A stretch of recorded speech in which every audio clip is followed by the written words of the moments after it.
નમસ્કાર, આપ જોઈ રહ્યા છો નેશન પ્લસ ન્યૂઝ. હું છું આપની સાથે હેતરપુર.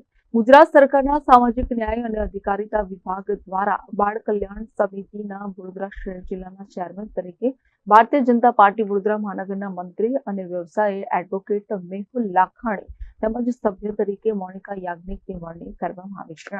જુવેનાઇલ જસ્ટિસ અધિનિયમ અંતર્ગત કરાયેલી જોગવાઈઓ અનુસાર ગુજરાત સરકાર દ્વારા કુલ 22 જિલ્લાઓમાં બાળ કલ્યાણ સમિતિના અધ્યક્ષ અને સભ્યોની નિમણૂક કરવામાં આવી છે. 3 વર્ષની મુદ્દત માટે કરાયેલ નિમણૂકમાં વડોદરા ભાજપના મંત્રી મેહુલ લાખાણીને અધ્યક્ષની જવાબદારી આપવામાં આવી છે, જ્યારે અન્ય સભ્યોમાં ડોક્ટર સંદીપ શાહ, જીગર પંડ્યા, બ્રિજેશ પટેલ તેમજ મોનિકા યાજ્ઞિકનો સમાવેશ કરવામાં આવતા વડોદરા શહેર ભાજપ દ્વારા તમામ સભ્યોને અભિનંદન પાઠવવામાં આવ્યા છે. Bureau nation plus news Vadodara. સમાચારોના સતત અપડેટ મેળવવા માટે અમારી નેશન પ્લસ ન્યૂઝની યુટ્યુબ ચેનલને સબસ્ક્રાઇબ કરો, બેલ આઇકન દબાવો અને જોડાયેલા રહો ફેસબુક, ઇન્સ્ટાગ્રામ અને ટ્વિટર પર.